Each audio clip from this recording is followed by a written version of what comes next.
이 시간 말씀을 전하는 게 참 부담스럽습니다. 왜냐하면 점심 먹고 되게 졸려온 시간이거든요. 그래서 제가 말씀을 증거하기 전에 동영상을 하나 보여드리도록 하겠습니다. 보여주시죠. 갈 때까지 가보재요. 갈 때까지 제가 갈 때까지 가보자는 걸 찾다 보니까 싸이가 나오더라고요. 자, 그런데 오늘 제가 말씀을 선포하는 이 성경의 주인공이 갈 때까지 가본 사람이에요. 누가 있을까요? 성경에 갈 때까지 가본 사람. 바로 솔로몬입니다. 자, 여러분 아시죠? 솔로몬이 어떤 삶을 살았는지. 전도서 2장 10절에 보면 무엇이든지 내 눈이 원하는 것을 내가 금하지 아니하며 무엇이든지 내 마음이 즐거워하는 것을 내가 막지 아니하였으며 라고 말하고 있어요. 우리가 잘 알고 있는 것처럼 솔로몬은 왕이 되면서 모든 것을 누리면서 굉장히 많은 처와 처첩을 거느리면서 그렇게 살았어요. 그리고 또 우리가 아는 것처럼 하나님께 지혜를 받아서 잠언을 기록했습니다. 그리고 오늘 이 성경 본문의 전도서는 솔로몬이 그렇게 인생을 누리면서 온갖 갈 때까지 가보면서 살아봤지만 전도서에 뭐라고 기록이 됐냐면 인생을 살아보니까 다 어떠대요? 다 헛되다라고 말하고 있어요. 솔로몬은 이 전도서를 우리에게 이 세상을 살아갈 자신의 다음 세대인 우리들에게 이 성경을 전도서를 기록한 거예요. 그래서 전도서의 시작이 헛되고 헛되며 헛되고 헛되니 모든 것이 헛되도다 라는 말로 시작해서 그 말로 끝난다고 볼 수도 있습니다. 세상의 모든 것이 다 헛되고 허무하다라고 말한 이 단어가 지지난주에 목사님께서 말씀하신 헤벨이라는 단어입니다. 저는 이렇게 사실 히브리어랑 헬라어를 신학교 때 배웠는데 다 잊어버렸어요. 그런데 가끔 어쩔 수 없이 원어를 사용해야 될 때가 있는데 이 헤벨의 뜻이 바람, 수증기, 연기의 뜻을 가지고 있습니다. 왜 솔로몬이 이렇게 우리에게 인생을 잠깐 보이다가 사라지는 수증기, 잠깐 보이다가 사라지는, 그리고 손에 잡히지 않는 바람이라고 표현을 했을까요? 여러분도 지금까지 인생을 살면서 그래, 역시 인생은 덧없어, 바람 같아, 이렇게 느껴보신 적이 있나요? 우리 장로님 정도 이렇게 연세가 되시면 한 번쯤은 그런 생각을 해볼 수도 있을 거예요. 그런데 처음 결혼했을 때를 한번 생각해 보세요. 내가 처음 결혼했을 때 내 남편을 가슴 두근거리면서 내 남편을 기다렸고 남편도 역시 가슴 두근거리면서 자기 아내를 기다리던 때가 있었을 거예요. 또 어때요? 우리 가정에 첫애가 태어났을 때는 정말 가슴이 벅찰 정도로 두근거리며 가슴 벅차게 우리가 첫 아이를 분명히 맞았을 거예요. 그런데 전도서에서는 그런 우리의 인생이 모두 다 헛되다라고 지금 말하고 있는 것입니다. 그리고 2장에 와서는 모든 것이 다 헛된 것이라고, 인간의 수고와 노력도 다 모두가 헛된데 오늘 우리가 묵상해야 될 3장에 와서 보니까 인생의 모든 일에는 다 때가 있다라고 말하고 있습니다.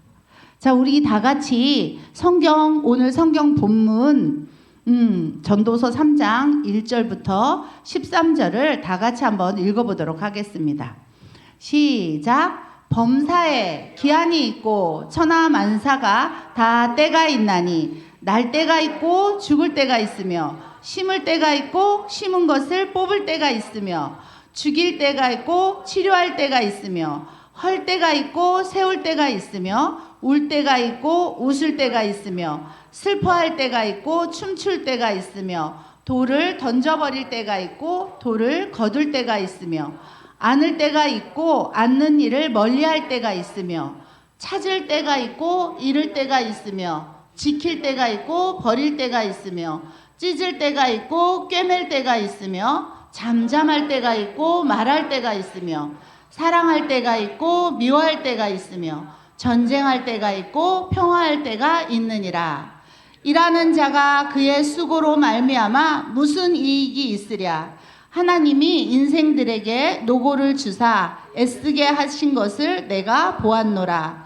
하나님이 모든 것을 지으시되 때를 따라 아름답게 하셨고 또 사람들에게는 영원을 사모하는 마음을 주셨느니라. 그러나 하나님이 하시는 일의 시종을 사람으로 측량할 수 없게 하셨도다. 사람들이 사는 동안에 기뻐하며 선을 행하는 것보다 더 나은 것이 없는 줄을 내가 알았고 사람마다 먹고 마시는 것과 수고함으로 낙을 누리는 그것이 하나님의 선물인 줄도 또한 알았도다. 네, 1절에 범사에 기한이 있고 천하만사에 때가 있나니 세상에서 일어나는 모든 일에는 다 하나님의 섭리하심이 있다는 것입니다. 하나님을 믿는 우리가 그것을 받아들이고 인정하며 최선을 다하며 살아가는 것이 우리 인생의 허물을 극복하는 기초가 될 것입니다.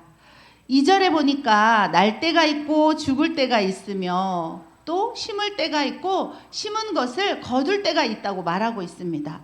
날 때가 있고 사람이 태어나기만 한다면 어떻게 되겠어요? 그러니까 오늘 전도서는 먼저 한 인간의 시작인 출생과 또 한 인간의 소멸인 죽음의 때를 말하면서 인생의 시작부터 마지막까지도 모두 하나님의 주권적인 섭리 속에 속해 있다라고 말하고 있는 것입니다. 심을 때가 있고 또 심은 것을 뽑을 때가 있고 에레미야서와 에스겔서에 보면 이 단어가 20번이나 인용되고 있습니다. 그래서 이것을 상징적으로 봤을 때는 이스라엘 백성들이 포로 귀환을 가리키는 그런 상징적인 의미로 볼 수 있다고 합니다. 그래서 하나님께서는 이런 개인의 인생뿐만 아니라 국가의 시작과 끝도 하나님의 섭리 아래에 있으며 역사의 주권자가 하나님이심을 보여주고 있는 것입니다.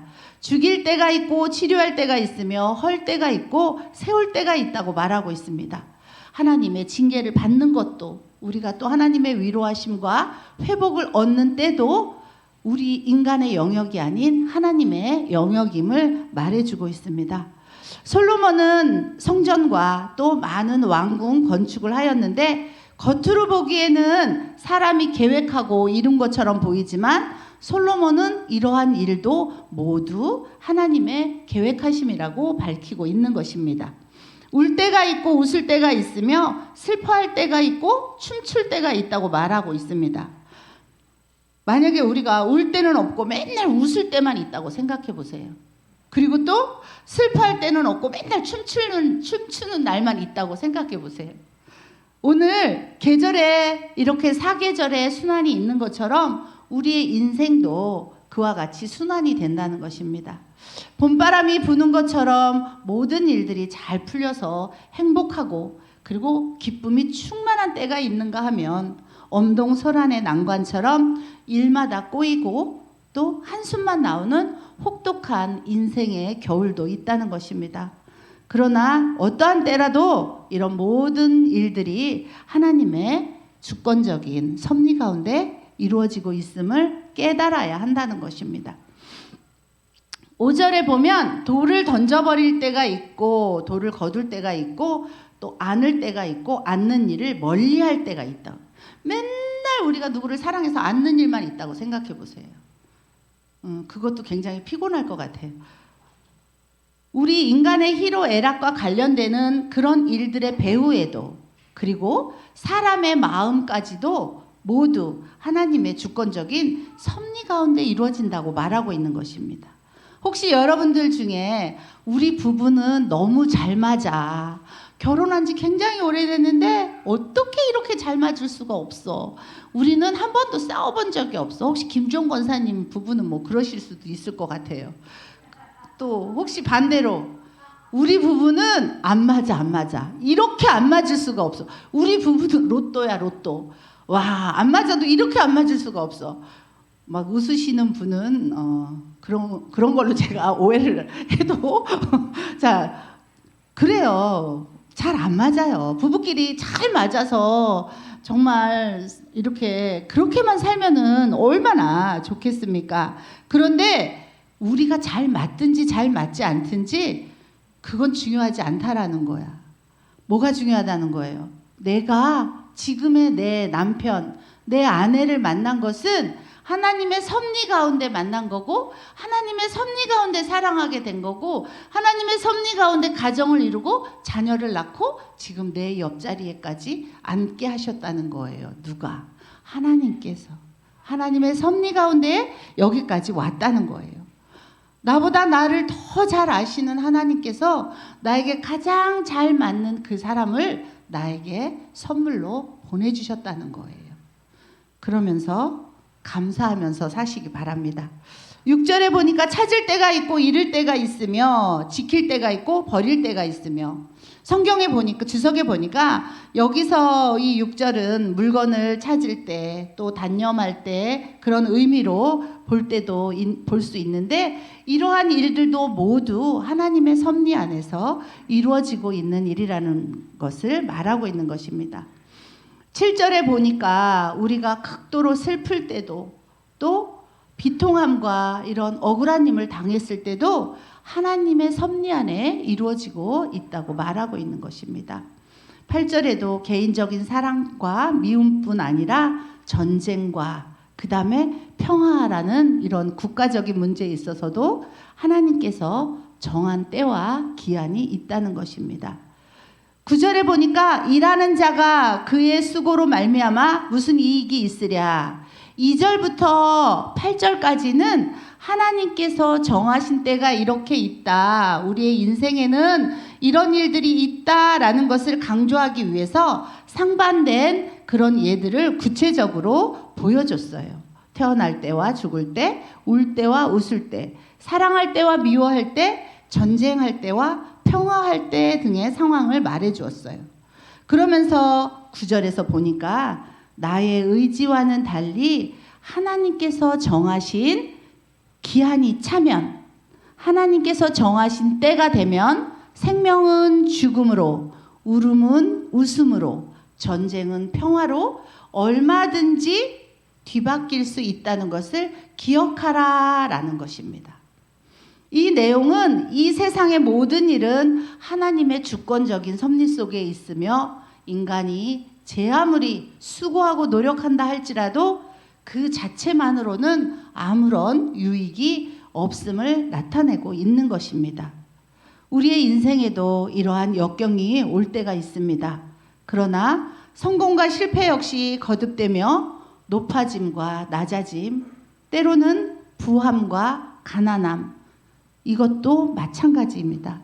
그렇게 어떠한 순간에도 실망할 것도 자만할 것도 없습니다. 우리는 모두 하나님의 주권적인 섭리하심을 우리가 받아들이고 최선의 길을 찾아 열심히 살아내는 것입니다.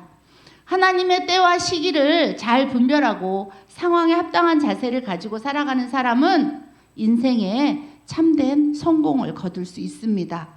이러한 성공적인 삶을 살았던 사람이 있어요. 누가 있을까요? 제 옆에는 없습니다. 성경 안에 있습니다. 바로 요셉입니다. 창세기에 나오는 요셉은 억울한 누명을 쓰고 또 억울한 감옥살이도 했어요.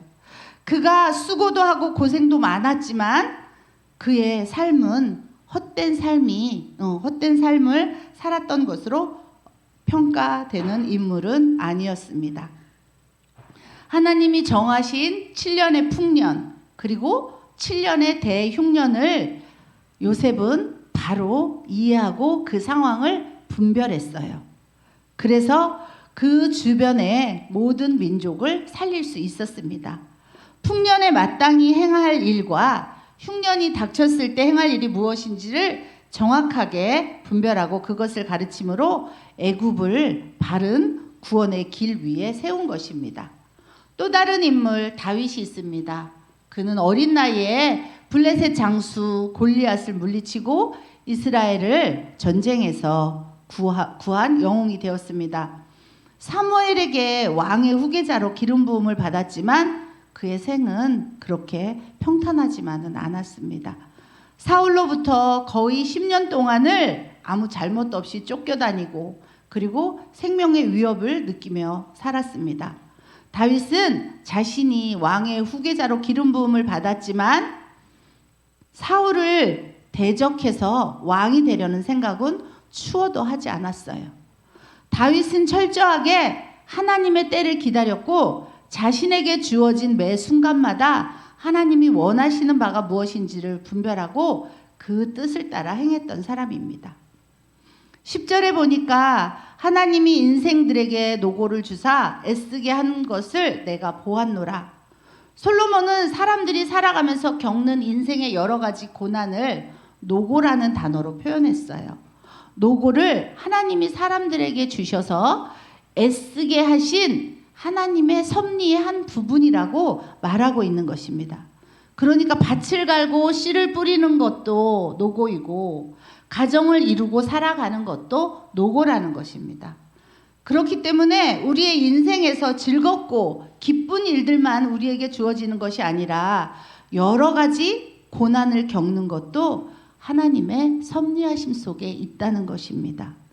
우리네 인생이 때로는 무력하고 덧없이 느껴질지라도 하나님이 허락하신 이 노고를, 이 고난을 지고 우리는 수고스러움을 끊임없이 감당해내야 하는 것입니다. 11절에 하나님이 모든 것을 지으시되 때를 따라 아름답게 하셨고, 모든 것을 지으시되를 찾아보니까요, 하나님이 모든 것을 행하시고 섭리하시고 통치하신다는 의미를 가지고 있다고 합니다. 그래서 때를 따라 아름답게 하셨다는 것은 하나님께서 때를 따라 적절하게 하셨다는 1절의 의미를 가지고 있다는 것입니다.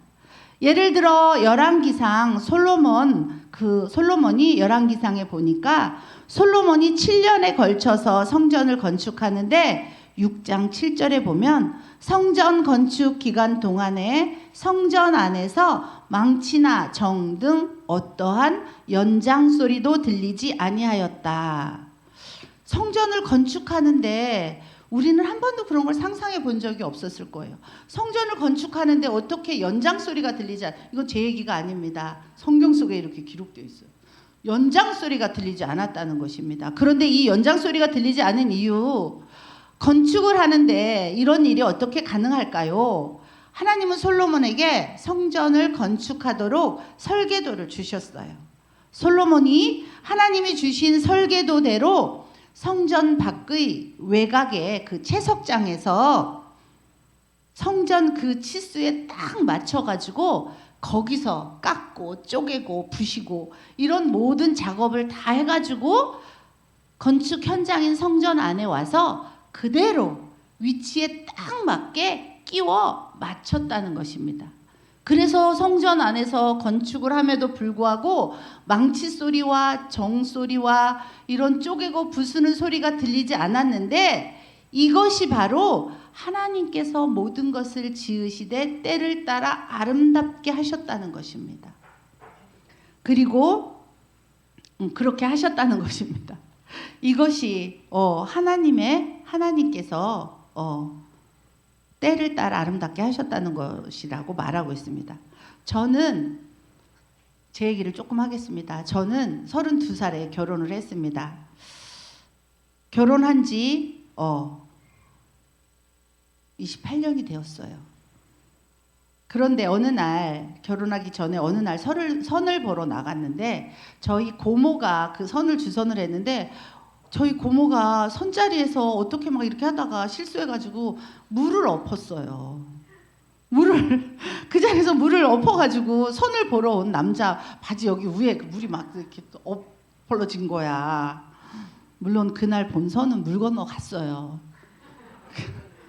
그러다가 지금의 남편을 만나서 결혼을 하게 되었는데 처음 결혼했을 때 여느 부부들처럼 엄청 행복했던 것 같아요. 그래서 저도 내가 이렇게 행복해도 되나? 이런 생각을 저도 했었던 적이 있었어요.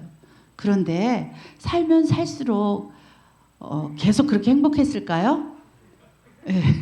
살면 살수록 그렇게 행복하지만은 않았어요.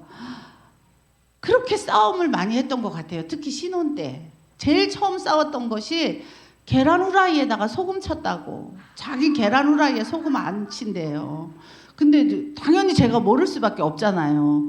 그것도 처음 결혼해가지고 처음 아침 밥상을 차렸는데 반찬을 할 줄 모르니까 계란 후라이를 한 거지. 우리 엄마가 계란 후라이만 잘하면 된다고 그래가지고 계란 후라이 했는데 계란 후라이에 당연히 소금을 넣죠. 근데 막 화를 내는 거. 얼굴이 빨개. 저희 남편이 화가 나면 얼굴이 빨개져요.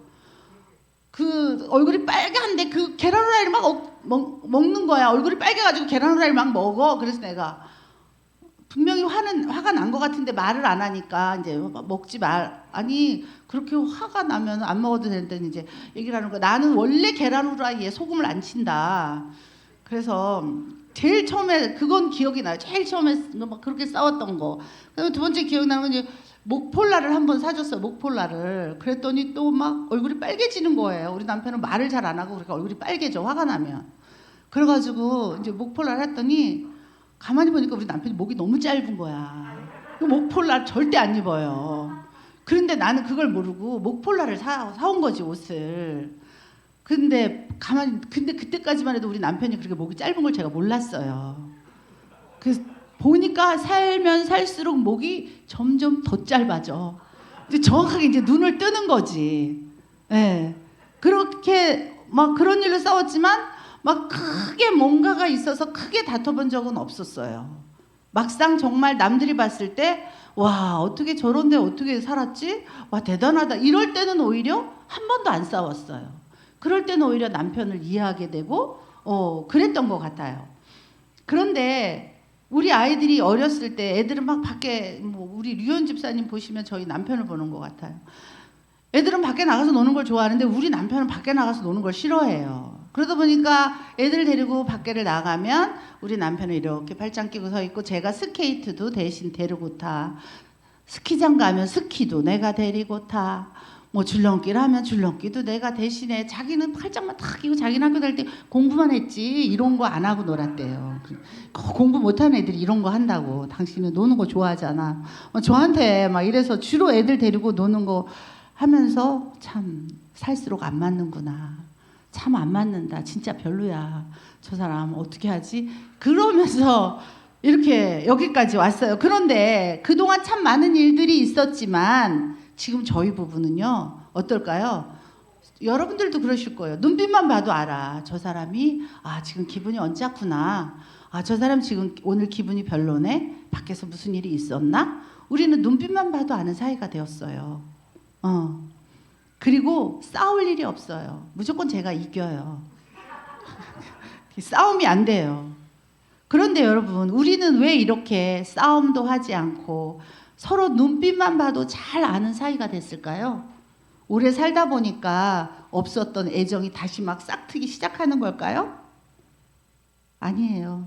그건 오늘 11절 말씀처럼 하나님이 모든 것을 지으시되 행하시고 섭리하시고 통치하시면서 때를 따라 아름답게 적절하게 저희를 이끌어 오셨다는 것입니다.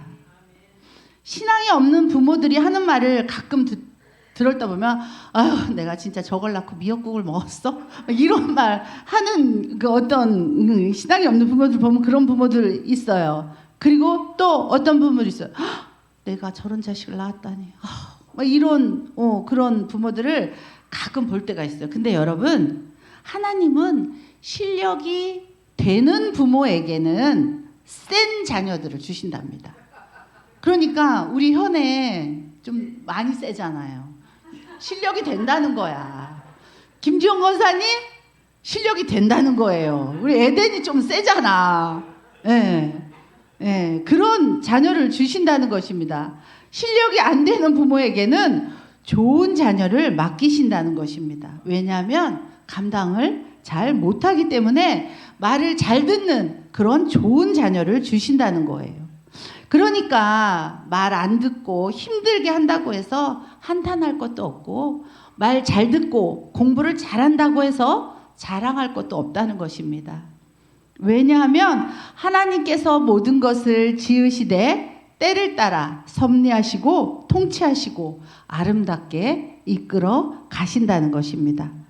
11절 후반절에 보면 또 사람들에게 영혼을 사모하는 마음을 주셨느니라. 그러나 하나님이 하시는 일의 시종을 사람으로 측량할 수 없게 하셨도다. 하나님께서 창조하시고 섭리하시는 이 세상이 가치 있는 일이기는 하지만 이 세상의 모든 것을 우리가 다 가진다고 해도 채워지지 않는 어떤 영원한 것을 추구하는 마음을 우리에게 주셨다는 거예요. 채워지지 않는 부도 갖고 명예도 갖고 모든 것을 다 가졌는데 우리에게 채워지지 않는 그런 영원한 그런 무언가를 추구하는 마음을 주셨는데 그게 바로 영생이라는 것입니다. 그럼 우리가 영생을 얻었다면 우리는 채워지지 못할 게 없는 거예요. 우리가 영생을 소유했다면 우리가 한탄할 것도 부러워할 것도 없다라는 것입니다. 12절에 사람들이 사는 동안에 기뻐하며 선을 행하는 것보다 더 나은 것이 없는 줄을 내가 알았고, 여기 보니까 우리가 추구해야 할 두 가지 삶의 중요한 가치를 발견할 수 있습니다. 첫째는 하나님이 주신 은총을 누리며 행복한 삶을 사는 것이고, 다른 하나는 하나님께서 원하시는 선을 적극적으로 행함으로 더 큰 보람을 느끼는 삶을 사는 것입니다. 구약의 이스라엘 백성들을 보십시오. 그들은 고달픈 애굽의 노예 생활이 너무 지긋지긋해서 하나님께 끊임없이 부르짖었고, 하나님은 그 부르짖음을 들으시고 애굽에서 그들을 해방시켜 주셨습니다.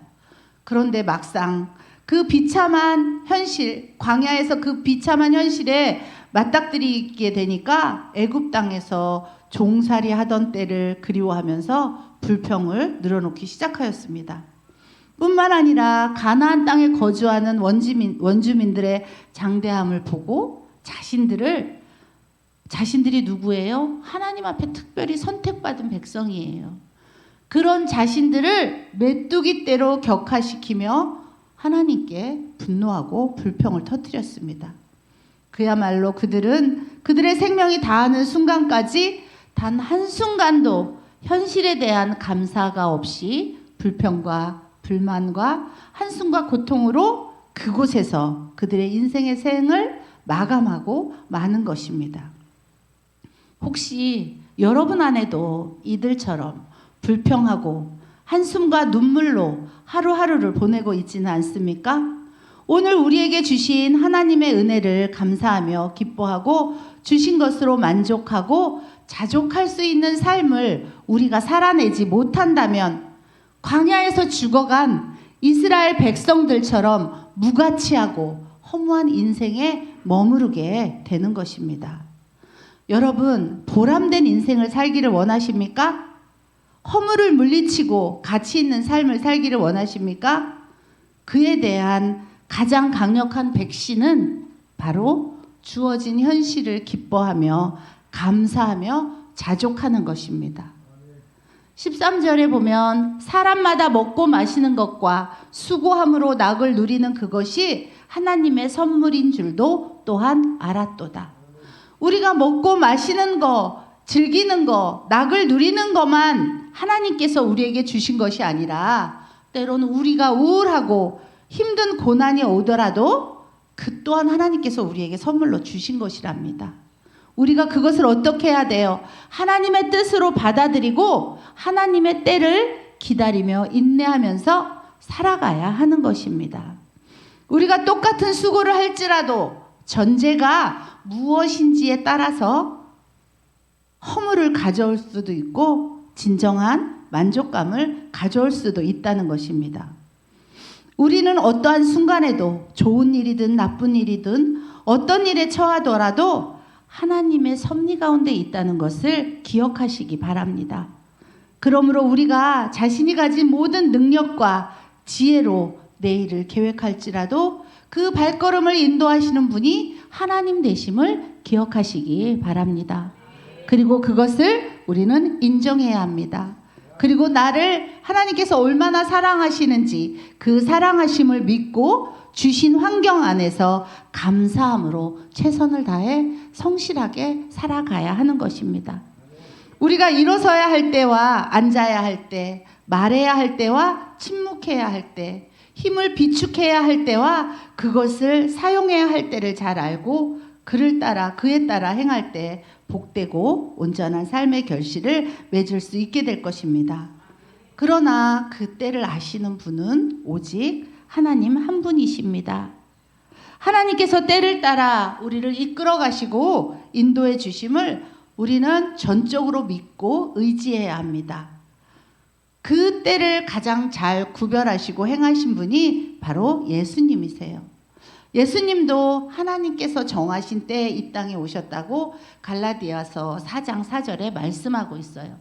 예수님은 일하실 때와 말씀하셔야 할 때, 기적을 일으키셔야 할 때와 침묵하셔야 할 때, 심지어 십자가에 못 박혀 죽으셔야 할 때도 너무 잘 아시고 그 시간표에 맞추어 행동하셨습니다.